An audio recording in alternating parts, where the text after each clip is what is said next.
မင်္ဂလာပါခင်ဗျာ AOD ကပတ်စဉ်တင်ဆက်နေတဲ့ Editor စကားဝိုင်းအစီအစဉ်ကနေကြိုဆိုလိုက်ပါတယ်ဒီတစ်ပတ်မှာတော့ Mr. Ban Ki-moon ရဲ့တိုက်တွန်းချက်တွေအလုပ်ဖြစ်မှာလားဆိုတဲ့ခေါင်းစဉ်နဲ့ကျွန်တော်တို့ဆွေးနွေးသုံးသပ်သွားကြမှာဖြစ်ပါတယ်ကျွန်တော်ကတော့ AOD မြန်မာပိုင်းသတင်းတောက်ချုပ်ကြော်ခဖြစ်ပါတယ်ကျွန်တော်နဲ့အတူတူဆွေးနွေးမဲ့သူကတော့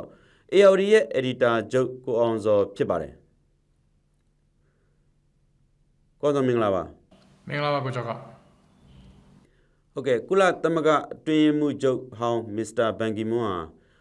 မြန်မာပြည်မှာပြည်သူလူထုတွေ3000ကျော်ကိုတပ်ဖြတ်ထားပြီးတော့ပြည်သူတွေရဲ့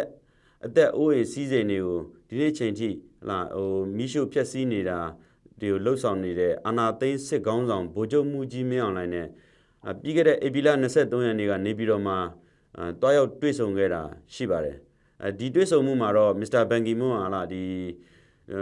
ကုလသမဂ္ဂဒီခေါင်းဆောင်ဟောင်းတွေထင်ရှားကြော်ကြားတဲ့ငြိမ်းချမ်းရေးတက်ကြွလှုပ်ရှားသူတွေဒီလူခွင့်ပညာရှင်တွေနဲ့ဖွဲ့စည်းထားတဲ့ဒီ The Elders ဆိုတဲ့အဖွဲ့ရဲ့ဒုဥက္ကဋ္ဌတာဝန်တွေနဲ့လာပြီးတော့တွေ့ဆုံသွားတာဖြစ်ပါတယ်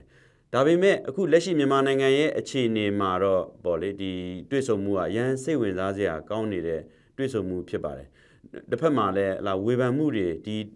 ီအာဏာသိမ်းစစ်ကောင်းဆောင်နဲ့တွားတွေ့တဲ့အတွက်ကြောင့်ဝေဖန်မှုတွေနဲ့ရင်ဆိုင်နေရတာဆိုတော့လေဒါနဲ့ပတ်သက်ပြီးအရင်ဆုံးစဆွေးနွေးပြပါအောင်ကွာဟုတ်ကဲ့ကိုကျော်ကအဲ့တော့ကိုကျော်ကမိကုန်းထဲမှာပါသွားတာတော့ကုလသမဂ္ဂအတွင်းမှုချုပ်ဟောင်းဘန်ကီမွန်းနဲ့မြန်မာပြည်ကလူချမ်းမင်းသားနဲ့တွေ့ဆုံပွဲပေါ့နော်ဟုတ်လားလူချမ်းမင်းသားနဲ့ဘန်ကီမွန်းတွေ့ဆုံပွဲလို့ကျွန်တော်တို့ပြောလို့ရတာပေါ့ဟုတ်တယ်အဲ့တော့ဒီတွေ့ဆုံပွဲကလာပေါင်းများစွာကြိုတင်စီစဉ်ခဲ့တဲ့တွေ့ဆုံပွဲလို့သုံးသပ်လို့ရတယ်ပြည်တွင်းမှာရောပြည်ပမှာရောအတိုက်ခိုင်းနေကြတဲ့မှာရောစောင့်ကြည့်သူတွေထဲမှာရောသင်စေခဲ့တဲ့ပွဲတစ်ခုဖြစ်တယ်ဘန်ကီမွန်းရဲ့ဒီတရက်တာခီးစဉ်အပြီးမှာထုတ်ပြန်ချက်ထဲမှာတော့မြန်မာနိုင်ငံမှာအပြုသဘောဆောင်တဲ့တွေ့ဆုံဆွေးနွေးရေးစတင်နိုင်ရေးအတွက်မြန်မာနိုင်ငံကိုလာရောက်တဲ့ပတ်တာဖြစ်တယ်ဆိုတော့သူကတတိကြီးစွာနဲ့ထုတ်ပြန်ထားတာကိုကျွန်တော်တွေ့ရတယ်သူနဲ့ဗိုလ်ချုပ်ကြီးမင်းအောင်လှိုင်ရဲ့တွေ့ဆုံမှုကရင်းနှီးမှုရှိတယ်ပြီးတော့မြန်မာနိုင်ငံကိုလာရောက်တဲ့ခီးစဉ်ရတဲ့စစ်ကောင်စီရဲ့ဖိတ်ကြားမှုရလာရတာဖြစ်ပြီးတော့လေးလာရေးခီးစဉ်ဖြစ်တယ်ဆိုတော့လည်းသူကပေါ်ပြထားတာတွေ့ပါတယ်ဆိုတော့အဲ့ထက်မှအဓိကအချက်ကတော့မြန်မာနိုင်ငံမှာငြိမ်းချမ်းပြီးတော့အားလုံးပါဝင်နိုင်တဲ့တရားဝင်ဒီမိုကရက်တစ်အစိုးရတည်းရဲ့ထူထောင်နိုင်မဲ့လမ်းကြောင်းတစ်ခုရှာဖွေဖို့အတွက်မြန်မာနိုင်ငံကိုလာခဲ့ခြင်းဖြစ်တယ်လို့သူကထုတ်ပြန်ထားတာဖြစ်ပါတယ်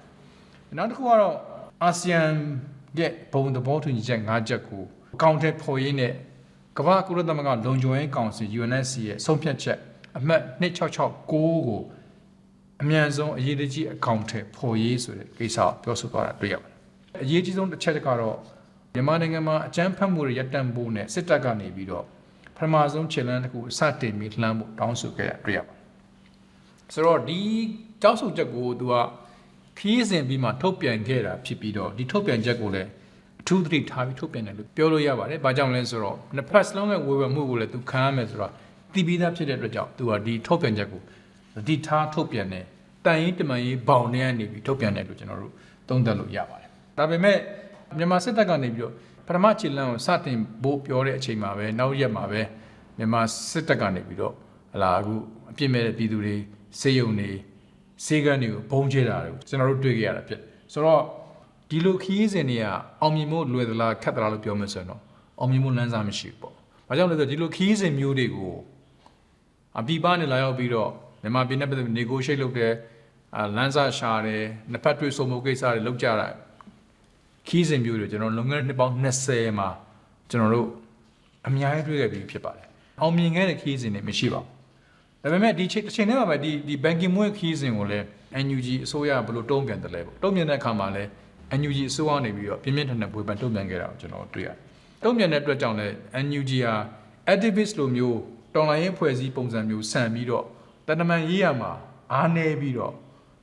့ဘန်ကီမွန်းကိုဝေဖန်ခဲ့တာကျွန်တော်တွေ့ရတယ်။ပြီးတော့သူ့ကိုလည်းဟိုဘက်ကိုပြန်ပြီးပုတ်ထုတ်တယ်လို့မျိုးကျွန်တော်တို့တော့တွေ့ရတာပေါ့နော်။ဒါကြတော့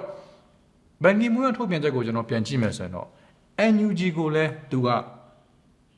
အရေးကြီးတဲ့ stakeholder အနေနဲ့သူ့ရဲ့ထုတ်ပြန်ချက်ထဲမှာရေးထားတာကိုကျွန်တော်တွေ့ရမှာဖြစ်ပါတယ်ဟုတ်ပါတယ်အဲ့မှာမြန်မာပြည်သူတွေရဲ့အတန်တွေကိုလိုက်ကြည့်တော့ မစ္စတာဘန်ကီမွန်းခီးစဉ်မှာမစ္စတာဘန်ကီမွန်းကစစ်တပ်ကလှုပ်ထားတဲ့ဖျားတွေကိုဖူးခဲ့တဲ့ကိစ္စတွေလက်ဆောင်ယူခဲ့တဲ့ကိစ္စတွေနဲ့ပတ်သက်ပြီးတော့မြန်မာပြည်သူလူထုတွေရဲ့ဝေဖန်မှုကိုခံနေရတွေ့ရပါတယ်ဆိုတော့ဒီပေါ်မှာဘယ်လိုသုံးသပ်မိလဲပေါ့နော်ဟုတ်တယ်ဆိုတော့သတင်းတွေမှာရေးတာကတော့ဗိုလ်ချုပ်ကြီးမင်းအောင်လှိုင်တဲတာကိုယ်ွယ်တဲ့ဘုရားကိုသွားဖူးတယ်ပေါ့နော်ဒါပေမဲ့ကျွန်တော်တို့နားလည်ဖို့လိုတာကဘန်ကီမွန်းဟာမြန်မာနိုင်ငံနဲ့စိတ်နဲ့သူမဟုတ်ဘူးရခိုင်ကာလတွေမှာလည်းမြန်မာနိုင်ငံကိုလက်ပတ်ခဲ့ဘူးလို့ဖြစ်တယ်အဲ့ဒီကာလကတော့အရင်တော့စစ်ဆိုးကနဝဒနာဖတ်စစ်ဆိုးကခင်မှာလက်ပတ်ခဲ့ဘူးလို့တမနာကြီးဦးသိန်းစိန်ခင်မှာလည်းတရားဝင်လက်ပတ်ခဲ့တာကိုကျွန်တော်တွေ့ရမှာဖြစ်တယ်ဆိုတော့အဲ့ကာလတွေကတော့သူက UN မှာအထွေထွေမှုချုပ်တောင်းကိုထမ်းဆောင်နေတဲ့ကာလဖြစ်တယ်ပေါ့နော်လက်ရှိတောင်းထမ်းဆောင်နေတဲ့ကာလဖြစ်ပါတယ်ဆိုတော့ကျွန်တော်မှတ်မိသလောက်ကတော့ဒီ2009လောက်မှာလဲတဲ့အခါမှာလဲရွှေကုံဖျားမှာကြောက်စင်းတူတစ်ခုကိုသူသွားပြီးဖူးခဲ့တယ်အဲကြောက်စင်းတူကိုလည်းပြည်ပမှာရှိတဲ့မီဒီယာတွေရေးနေကြတာတော့ဒါဦးတန်းရွှေမျက်နှာနဲ့ထုထားတဲ့ကြောက်စင်းတူဖြစ်တယ်ဒီနေရာကိုလည်း UN အဲတော့အထူးကိုယ်စားလှယ်ဖြစ်တဲ့ Ibrahim Gambari တို့ဒါအပြင်သူ့ရဲ့ boss ဖြစ်တဲ့အခုဘန်ကီမွန်းတို့ကသွားပြီးတော့ဖူးမြော်ခဲ့တာကိုကျွန်တော်တို့တွေ့ခဲ့ရတာဖြစ်တယ်အဲ့ချိန်မှာဆိုရင်မီဒီယာတွေကအကြီးကျယ်ဝိုင်းပြီးတော့ဝေဖန်ရေးသားခဲ့တာကိုကျွန်တော်တို့တွေ့ခဲ့ရတာဖြစ်ပါတယ်ဆိုတော့တိုက်ခိုင်ကောင်းဆောင်ဒေါအောင်ဆန်းစုကြည်အမှုရင်ဆိုင်နေတဲ့ကာလမှာတုန်းကဆိုရင်လည်းဘန်ကီမွန်းကမြန်မာနိုင်ငံကိုကုလသမဂ္ဂအတွင်းမှုချုပ်ရဲ့ယာဒူးယူထားတဲ့အချိန်မှာပဲမြန်မာနိုင်ငံကိုတရားဝင်လက်ပတ်ခွင့်ရခဲ့တယ်ဗိုလ်ချုပ်မူကြီးတန်းရွှေနဲ့တွေ့ခွင့်ရခဲ့တယ်အဲ့ဒီအချိန်မှာလည်းမြန်မာစစ်ကောင်းဆောင်တွေကိုသူကချီးကျူးပြောဆိုခဲ့တာတွေရှိတဲ့အတွက်ကြောင့်သူ့ကိုမီဒီယာတွေဝိုင်းပြီးတော့ဝေဖန်ပြောဆိုခဲ့တာတွေရှိခဲ့တာကိုကျွန်တော်တွေ့ရမှာဖြစ်ပါတယ်ဆိုတော့မြန်မာပြည်နဲ့လည်းမစိမ်းဘူးအရင်တော့လည်းဝေဖန်မှုတွေချီးကျူးမှုတွေခံခဲ့ရတာမျိုးတွေရှိတယ်ပေါ့ဘယ်နေရာမှာချီးကျူးမှုတွေခံခဲ့ရဘူးလဲဆိုရင်တော့2010 17 ကာလနောက်ပိုင်းမှာမြန်မာနိုင်ငံမှာစစ်တပ်ကနေပြီးတော့ထိန်းချုပ်ထားတဲ့ political transition လို့ခေါ်တဲ့နိုင်ငံရေးအပြောင်းအလဲတွေစတဲ့အချိန်မှာဘန်ကီမွန်းနဲ့အဲ့တော့သမ္မတဦးသိန်းစိန်ကြားထဲမှာရင်းနှီးမှုတွေရှိခဲ့တယ်မြန်မာပြည်2015 2016 NCA Nationwide Ceasefire ဟလာနိုင်ငံလုံးဆိုင်ရာပေါ့နော် Nationwide Ceasefire လို့ခေါ်တဲ့ဖြစ်ခရဲ့ဆဲရေးကိုထိုးတဲ့အခါမှာလည်းဘန်ကီမွန်းကိုယ်တိုင်ကနေပြီးတော့မျက်မြင်သက်သေအဖြစ်နဲ့ပါဝင်ခဲ့တာကိုကျွန်တော်တွေ့ရတယ်ပေါ့ဆိုတော့မြန်မာပြည်နဲ့ပတ်သက်လာရင်သူကနှစ်ဖက်ဆုံးနဲ့ဒေါ်ဆန်းစုကြည်တို့ဘက်နဲ့ရော NLD ဘက်နဲ့ရောစစ်တပ်ဘက်နဲ့ရောသူကရင်းနှီးမှုရှိခဲ့တဲ့သူလို့ကျွန်တော်တို့ပြောလို့ရတာဖြစ်ပါတယ်ဆိုတော့ဒီလိုပဲပေါ့လေ UN ကိုယ်စားလှယ်တွေမြန်မာပြည်သွားတဲ့ခါတိုင်းမှာလည်းဝေဖန်ခံခဲ့ရတာရှိတယ်ဥပမာကျွန်တော်ပြောချင်တာက Ibrahim Gambari ဆိုလည်းမြန်မာနိုင်ငံသွားတဲ့ခါမှာကြောက်ရွံ့ပြန်ဆိုတဲ့နာမည်ကိုသူရခဲ့တယ်ဘာကြောင့်လဲဆိုတော့သူသွားလေတဲ့အခါမှာတစ်ချိန်လုံးကမြန်မာစစ်ကောင်းဆောင်နဲ့သူလက်ဆောင်တွေပေးခဲ့တယ်အခုဘန်ကီမွန်းလိုပဲလက်ဆောင်တွေပေးတဲ့အခါမှာလည်းသူကတမိုးကြီးကြောက်တစ်ခုပေးခဲ့တဲ့အတွက်ကြောင့်ဟုတ်လားဂမ်ဘာရီကိုကြောက်ရွံ့ပြန်ဆိုတဲ့ဘွဲကိုလှောင်ပြောင်ပြီးတော့မြန်မာပြည်သူတွေပေးခဲ့တယ်လို့မျိုးပေါ့နော်အခုဆိုရင်လည်းအတိုက်ခံတွေရောတခြားသူတွေကဒီဘန်ကီမွန်းရဲ့ခီးစဉ်ပေါ်မှာဝေဖန်တာတွေအမြင်မကြည်တာတွေတန်တရားရှိတာတွေရှိတာတော့ကျွန်တော်တွေ့ရတာဖြစ်ပါတယ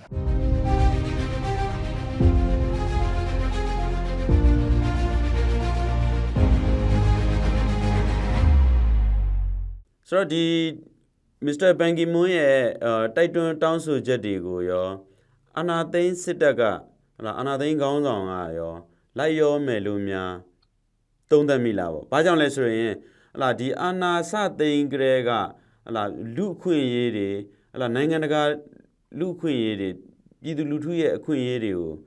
ဒီဘောင်ကျော်ပြီးတော့သူလှုပ်ချင်တိုင်းလှုပ်ထင်တိုင်းကျဲခဲ့တဲ့ဟာမျိုးဖြစ်ခဲ့တယ်။ခုနပြောခဲ့တယ်လို့ပဲဒ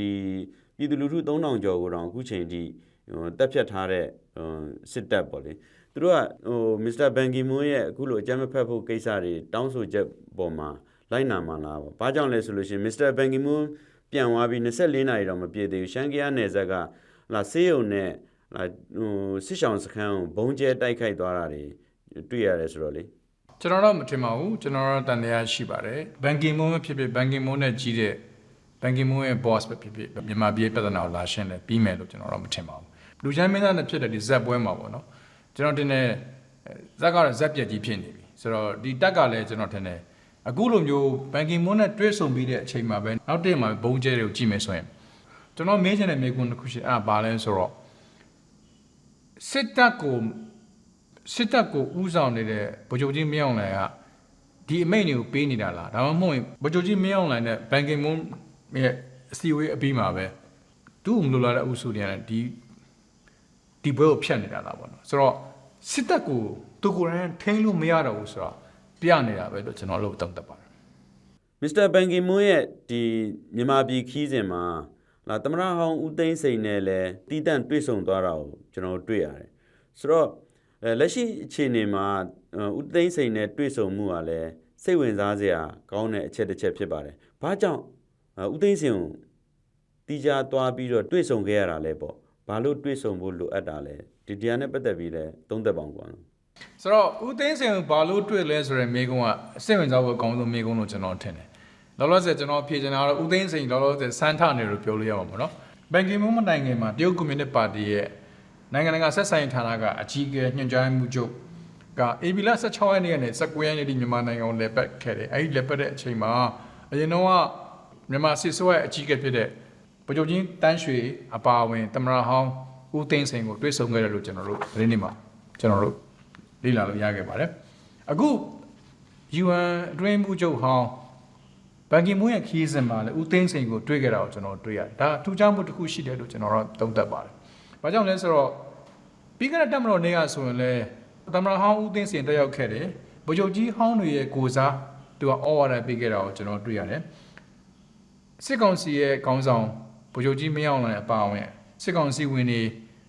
အားလုံးကအောက်ကနေပြီးပြဝက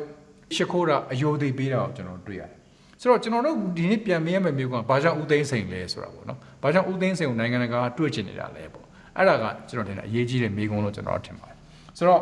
တစ်ချက်ကတော့အရင်စစ်ဆိုးကဦးဆောင်ပြုလုပ်ခဲ့တဲ့ political transition ဆိုတဲ့ဟာမှာ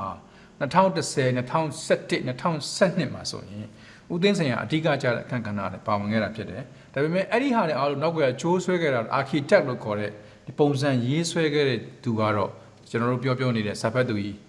ဗိုလ်ချုပ်ကြီး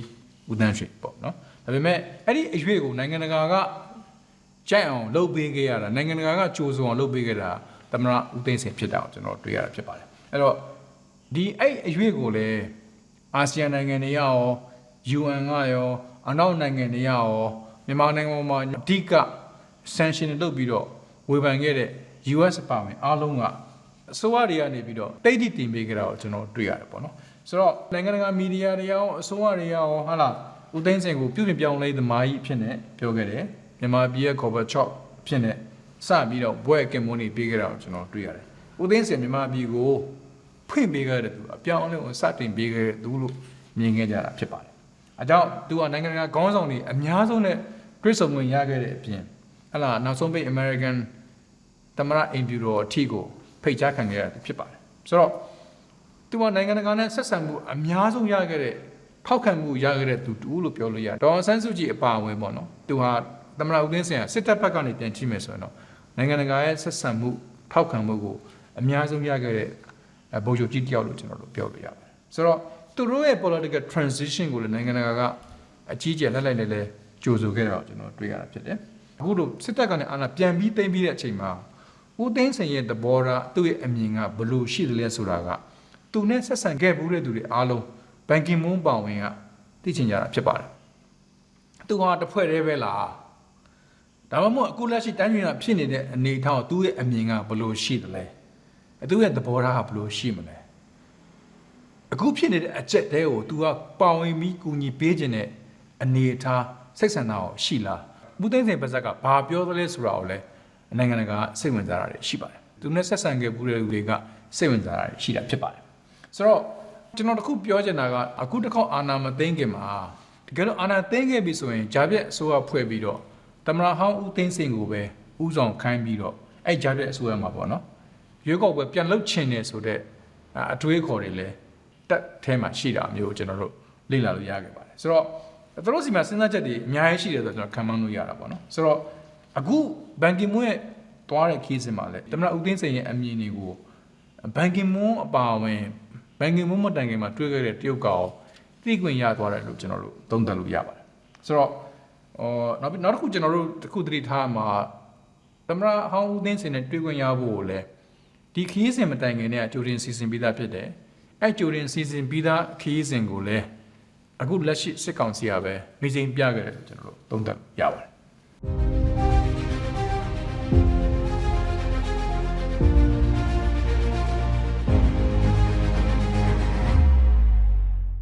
ဟုတ်ကဲ့ဒီတန်တမာရေးကိစ္စနဲ့ပတ်သက်ပြီးပြောမယ်ဆိုလို့ရှိရင်ပေါ့လေလက်ရှိမြန်မာအရေးကိစ္စနဲ့ပတ်သက်ပြီးတော့နိုင်ငံတကာရဲ့ကနေလုပ်နေတဲ့တန်တမာရေးလှုပ်ရှားမှုတွေပေါ်မှာမြန်မာလူထုကအားမလို့အားမရဖြစ်တာတွေပို့ပြီးတော့အတန်လေးကြဲကြဲလောင်လောင်ကျွန်တော်တို့တွေ့လာရတာရှိပါတယ်ဆိုတော့အထူးသဖြင့်တော့အာဆီယံပေါ့လေအာဆီယံရဲ့အခန်းကဏ္ဍကနေပြီးတော့ဒီတန်တမာရေးလှုပ်ရှားမှုတွေပေါ်မှာအာဆီယံအစိတ်မရှိတဲ့ရေမွေလို့ဖြစ်နေပြီးတော့ဒီရှေ့အလားလာမှာလဲတိတ်အားရစရာမကောင်းဘူးဆိုတဲ့သုံးသက်ချက်တွေဝေဖန်ချက်တွေကျွန်တော်တွေ့လာတယ်ဆိုတော့ဒီဟာနဲ့ပတ်သက်ပြီးတော့လဲချုပ်ပြီးဆွေးနွေးပြပါဦးကောဆိုတော့အာဆီယံပေါ့နော်အာဆီယံကတော့ကျွန်တော်တို့ပြောကြတာ time is running out လို့ပြောတယ် time is running out ဆိုတာကအချိန်နေရမြန်ဆန်နဲ့ပဲကုန်ဆုံးနေပြီမြန်မာပြည်နဲ့ပတ်သက်လာပြီဆိုတော့အခုအာဆီယံ chair ဖြစ်တဲ့အင်ဒိုနီးရှားကိုကြည့်မယ်ဆိုရင်မြန်မာနိုင်ငံနဲ့ပတ်သက်ပြီးဒီနေ့ဒီအချိန်ထိဘာမှဆွမ်းဆောင်နိုင်ခြင်းမရှိတာကိုကျွန်တော်တို့တွေ့ရတာဖြစ်တယ်ဆိုတော့တကယ်လို့များအင်ဒိုနီးရှားဂျကာတာကနေပြီးတော့စစ်ကောင်စီကိုပြင်းပြင်းထန်ထန်ကိုင်တွယ်မယ်ဆိုရင်ရောတခြားအာဆီယံအဖွဲ့ဝင်နိုင်ငံတွေကသဘောတူနိုင်မလားအဲ့ဒါကလည်းတကယ်အရေးကြီးတဲ့မေးခွန်းတစ်ခုဖြစ်တာပေါ့နော်ဆိုတော့မြန်မာပြည်ရဲ့ပြဿနာကို quiet diplomacy လို့ခေါ်တဲ့အတန်မထွက်ဘဲနဲ့အတန်တိတ်ချင်းကတ်တယ်လို့ကျွန်တော်တို့ပြောလို့ရတာပေါ့နော်ဒါပေမဲ့လက်တွေ့မှာဘာမှအကောင့်တွေမဖော်နိုင်တော့ကျွန်တော်တို့တွေ့ရတယ်ဆိုတော့သူ့ရဲ့တက်တန်းကလည်းအာဆီယံ chair ရဲ့တက်တန်းကလည်းနောက်လာမဲ့8လဆိုကုန်ပြီဖြစ်တာကျွန်တော်တို့တွေ့ရတယ်အဲ့တော့ဒီနေရာမှာကျွန်တော်ဘာတွေ့လဲဆိုတော့မြန်မာနိုင်ငံရဲ့အိန္ဒိချင်းနိုင်ငံဖြစ်တဲ့ထိုင်းနိုင်ငံအာဆီယံဖွဲ့ဝင်ဖြစ်တယ်ဆိုတော့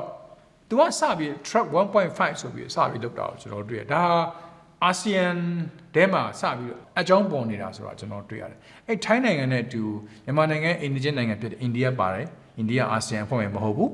ပြီးတော့လာအိုအာဆီယံဖွဲ့ဝင်ဗီယက်နမ်အာဆီယံဖွဲ့ဝင်ကမ္ဘောဒီးယားအာဆီယံဖွဲ့ဝင်သူတို့တွေစပါလာတော့တွေ့တာပြီးတော့တရုတ်ကိုလည်းကျွန်တော်တွေ့ရတရုတ်ကတော့မြန်မာနိုင်ငံအိန္ဒိချင်းအင်အားကြီးနိုင်ငံဖြစ်တယ်အာဆီယံမှာလည်းဩဇာတိကမရှိတဲ့နိုင်ငံတစ်နိုင်ငံဖြစ်တယ်ပေါ့နော်ဆိုတော့ဒါဟာအာဆီယံထဲမှာရှိတဲ့အကွဲအပြဲကိုစပြီးတော့ပေါ်တာပဲလို့ကျွန်တော်တို့ပြောလို့ရတယ်။ဘာဖြစ်လို့လဲလို့ပြောမယ်ဆိုရင်အိန္ဒိချင်းဖြစ်တဲ့ထိုင်းတို့အိန္ဒိယတို့ကမြန်မာနိုင်ငံနဲ့ရေမြေချင်းထိစပ်နေတယ်။သူတို့ကမြန်မာနိုင်ငံမှာဖြစ်နေတဲ့ပြည်ပခါတွေသူတို့စီကိုစပြီးတော့အကြီးကျယ်ကူးဆက်နေပြီလို့သူတို့ကမြင်နေရတာဖြစ်တယ်။ဆိုတော့မြန်မာနိုင်ငံနဲ့ရေမြေချင်းမထိစပ်တဲ့အင်ဒိုနီးရှားတို့စင်ကာပူတို့မလေးရှားတို့ကဘရူနိုင်းတို့ကမြန်မာနိုင်ငံရဲ့အခြေအနေကိုတကယ်တော့နားမလည်နိုင်ဘူးလို့အိန္ဒိချင်းနိုင်ငံတွေသုံးသပ်တာဖြစ်ပါတယ်။ဒါကြောင့်လည်းသူတို့ကဒီ track 1.5 ဆိုတာကိုပုံစံတစ်မျိုးနဲ့မြန်မာပြည်ပြည်သားချင်းကပ်ဖို့ဖြည့်ရှင်းဖို့စ조사တယ်လို့ကျွန်တော်သုံးသပ်လို့ရပါတယ်။ဆိုတော့ဘာကြောင့်လဲဆိုတော့မြန်မာနိုင်ငံဒီနေ့ဒီအချိန်မှာဗိုလ်ချုပ်ကြီးမင်းအောင်လှိုင်ရဲ့လက်ထက်မှာစစ်ကောင်စီလက်ထက်မှာမြန်မာနိုင်ငံကြာရှုံးနိုင်ငံတစ်ခုရဲ့လမ်းကြောင်းကိုတွားနေပြီလို့ထိုင်းနိုင်ငံပါဝင်အိန္ဒိချင်းနိုင်ငံတွေကမြင်လို့ဖြစ်ပါတယ်။ဆိုတော့မြန်မာနိုင်ငံဟာတကယ်ကတော့အာဆီယံမှာတကယ်ကိုဇက်ပြက်ပေါ့နော်ဒူပြက်ဖြစ်သွားပြီလို့ပြောလို့ရတယ်မြန်မာနိုင်ငံအရေးကိုမဖြေရှင်းနိုင်တဲ့အတွက်ကြောင့်လဲအာဆီယံနဲ့ပတ်သက်လာကျွန်တော်တို့နောက်နှစ်မှာရေးရမှာအာဆီယံ opportunity ပေါ့အာဆီယံဇာဝနာသတင်းကိုကျွန်တော်တို့ရေးရမှာလို့ပဲသုံးသပ်မှာပဲလို့ကျွန်တော်တို့ပြောမှာဖြစ်ပါတယ်ဟုတ်ကဲ့ကိုအောင်စောကျေးဇူးတင်ပါတယ်ကျေးဇူးတင်ပါတယ်ကိုကျော်က